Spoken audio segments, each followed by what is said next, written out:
Halo, Assalamualaikum warahmatullahi wabarakatuh. Selamat berjumpa dengan pembelajaran biologi SMA. Kali ini kita akan berdiskusi tentang materi virus. Di bagian 2 ini, kita akan fokus pada pembahasan penyakit-penyakit yang disebabkan oleh virus.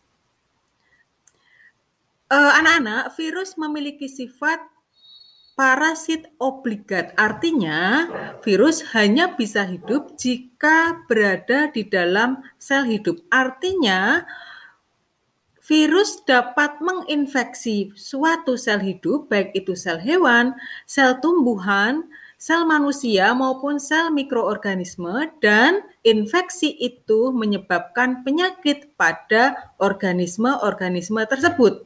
Kali ini kita akan membahas penyakit-penyakit pada manusia, hewan, dan tumbuhan yang disebabkan oleh virus. Nah, ini anak-anak, virus bisa menginfeksi manusia, hewan, dan tumbuhan. Kita bahas satu persatu masing-masing kelompok penyakit pada tumbuhan, hewan, dan manusia. Kita mulai dari penyakit pada tumbuhan. Penyakit yang pertama adalah penyakit tungro. Anak-anak, itu merupakan penyakit pada tumbuhan yang disebabkan oleh virus tungro. Biasanya ini menyerang tanaman padi yang menyebabkan pertumbuhan padi terganggu dan kerdil. Virus ini bisa disebarkan oleh wereng coklat dan wereng hijau. Ini adalah gambar tanaman padi yang terinfeksi oleh virus tungro, anak-anak. Dan gambar di sebelahnya adalah gambar virus tungro. Di situ tampak virusnya berbentuk batang ya atau basil. Kita lanjutkan penyakit yang kedua pada tumbuhan yang disebabkan oleh virus adalah penyakit mosaik. Ini disebabkan oleh TMV atau tobacco mosaic virus. Ini menyerang pada tanaman tembakau, kacang tanah, cabai, tomat, dan kentang. Gejala umumnya adalah timbul bercak-bercak pada daun. Penyakit mosaik ini juga bisa disebarkan oleh serangga. Ini adalah contoh tanaman tembakau yang terkena penyakit mosaik. Anak-anak, kalian bisa lihat muncul bercak-bercak berwarna kuning pada daunnya, dan gambar di sebelah kirinya adalah bentuk virus penyebab penyakit mosaik pada tembakau. Lanjut ya. Penyakit yang ketiga adalah penyakit TYLC. Disebabkan oleh TYLCV atau Tomato Yellow Leaf Curl Virus. Ini menyebabkan daun tumbuhan tomat berwarna yellow, kuning. Curl itu menggulung ya, keriting. Sehingga dampaknya menurunkan produksi buah pada tanaman tomat. Ya, ini virus TYLCV, bentuknya polihedral ya anak-anak, persegi banyak, dan di sebelahnya adalah gambar tanaman tomat yang terkena penyakit TYLC. Selanjutnya adalah penyakit infeksi virus pada hewan. Kita mulai dari penyakit yang pertama, yaitu penyakit rabies. Ini kalian pasti sudah familiar. Penyakit rabies adalah penyakit infeksi akut. Akut itu artinya mendadak, langsung parah, langsung tingkatnya levelnya level tidak level rendah, tapi menimbulkan infeksi yang serius pada susunan syaraf pusat.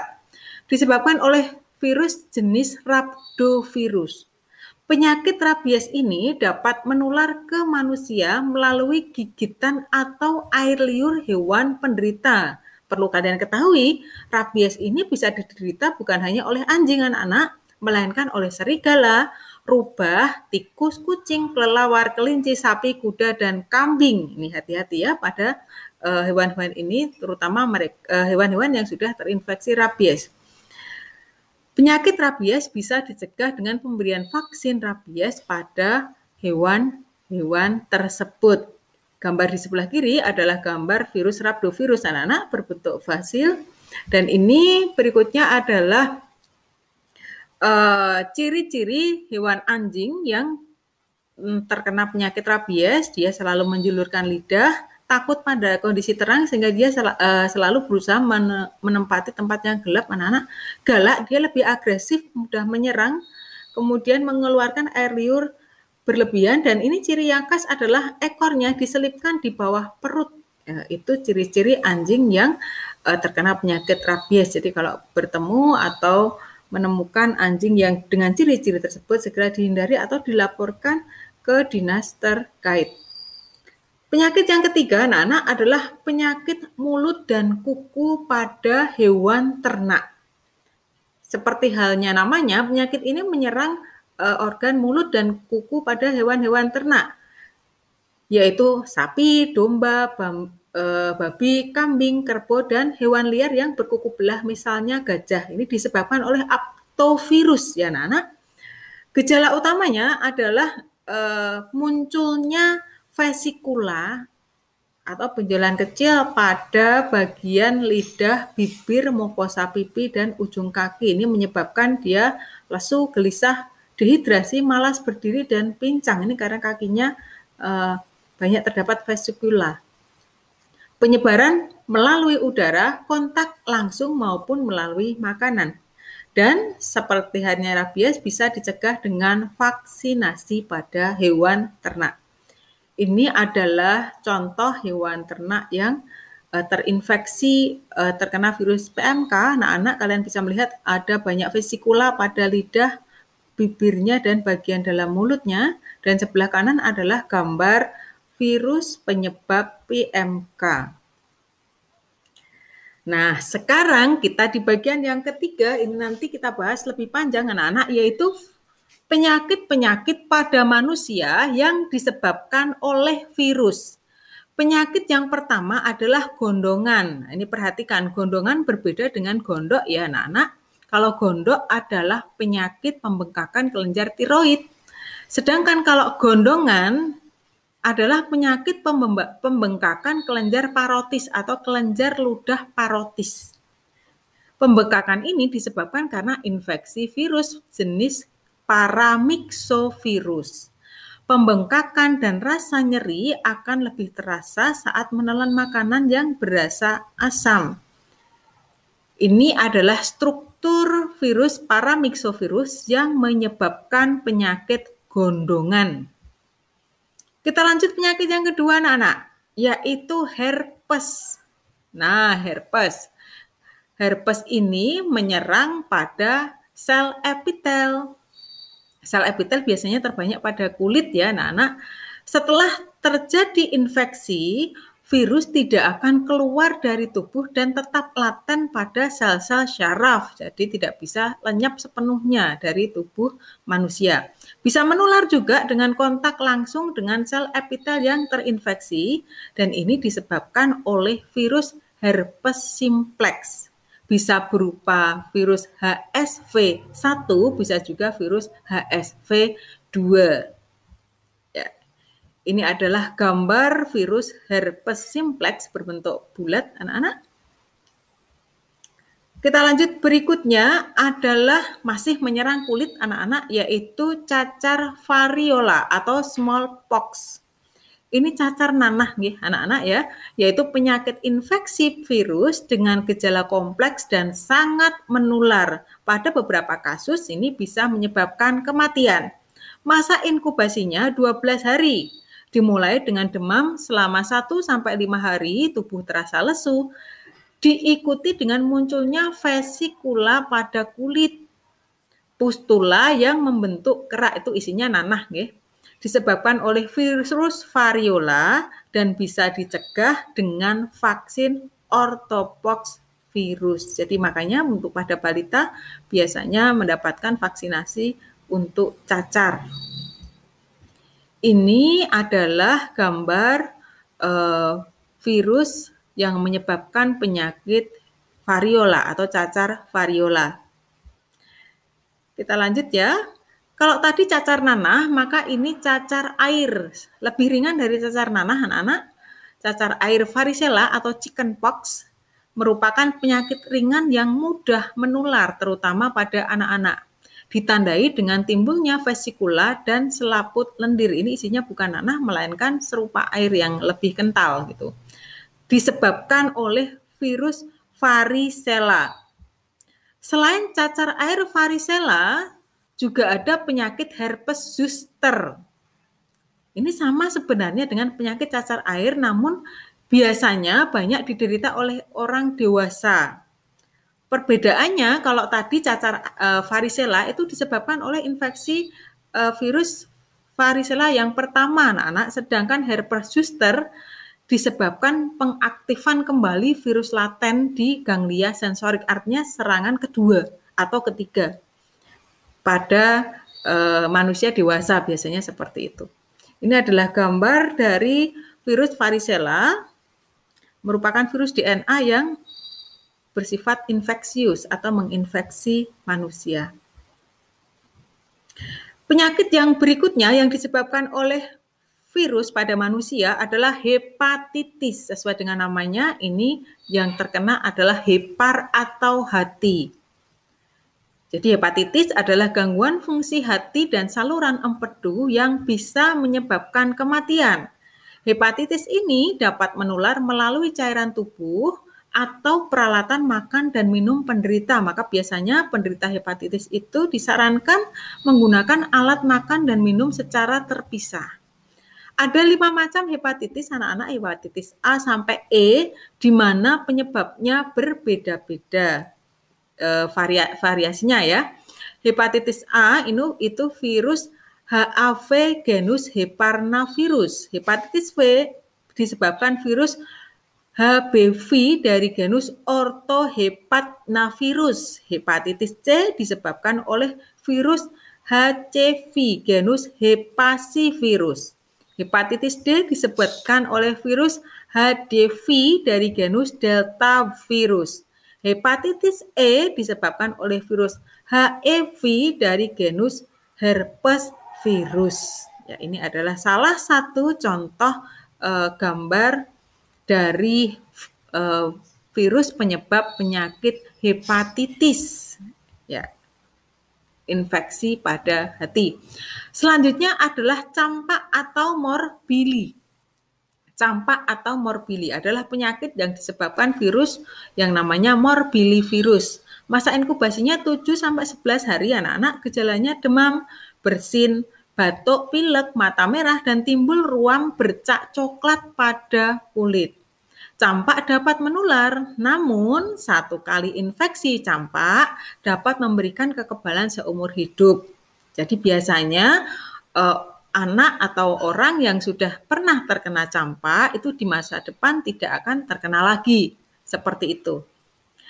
Pencegahan dilakukan dengan pemberian vaksin ya, jadi pada balita ada vaksin campak. Kita lanjutkan, ya ini adalah gambar dari morbilivirus yang menyebabkan penyakit campak. Selanjutnya ini penyakit yang luar biasa, AIDS ya, sudah ada di bertahun-tahun dan sampai sekarang belum ditemukan obatnya. Yang ada adalah perawatan medis bagi penderita untuk meningkatkan ketahanan tubuh terhadap serangan virus tersebut. Jadi AIDS merupakan penyakit hilangnya kekebalan tubuh yang disebabkan oleh virus HIV atau Human Immunodeficiency Virus. Masa perjalanan infeksinya ini cukup lama anak-anak, jadi bisa sampai 10 tahun. Tergantung kondisi kesehatan dari orang yang terinfeksi. Jadi ketika seorang manusia terinfeksi virus HIV, maka dia akan mengalami tahapan-tahapan infeksi primer, kemudian dilanjutkan ke penyebaran ke organ limfoid. Kemudian ada masa laten klinik, ini seolah-olah dia tidak sakit, padahal di dalam tubuhnya sudah terkandung virus HIV. Kemudian mulai muncul ekspresi HIV, yang nanti dilanjutkan dengan mulai munculnya penyakit-penyakit klinik, dan sebagian besar berakhir dengan kematian.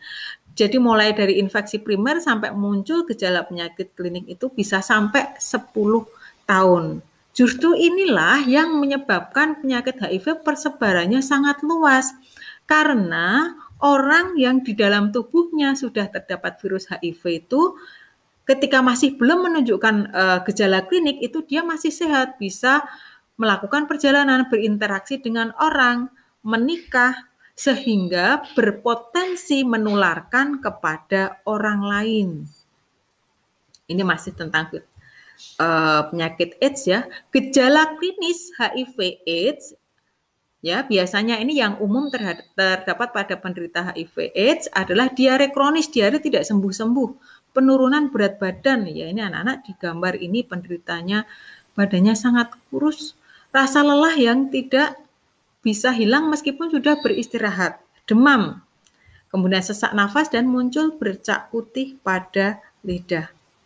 Ini adalah gambar virus HIV/AIDS anak-anak. Iya. Kita lanjut ya. Nah, oke, merupakan virus RNA ya, virus RNA. Asam nukleatnya jenis RNA. Penyakit berikutnya adalah poliomyelitis atau polio. Ini merupakan infeksi virus poliovirus yang menyerang susunan syaraf pusat. Bila syaraf pusat yang diserang adalah sumsum tulang belakang, maka akan menyebabkan kelumpuhan. Penderita pada umumnya anak-anak. Polio bisa ditularkan melalui makanan yang tercemar feses penderita. Feses itu kotoran ya. Replikasi virus terjadi di saluran pencernaan. Polio bisa dicegah dengan vaksin Salk. Ini juga lazim diberikan pada balita ya.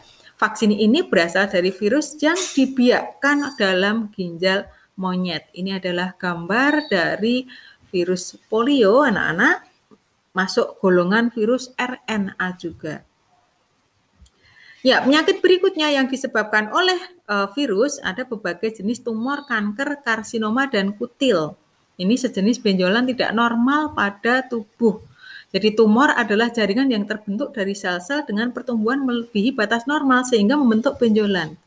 Tumor ganas disebut kanker, dan karsinoma itu salah satu jenis kanker pada jaringan lunak, misalnya pada membran. Kalau kutil itu tumor jinak ya, yang terdapat pada epitel atau membran mukosa.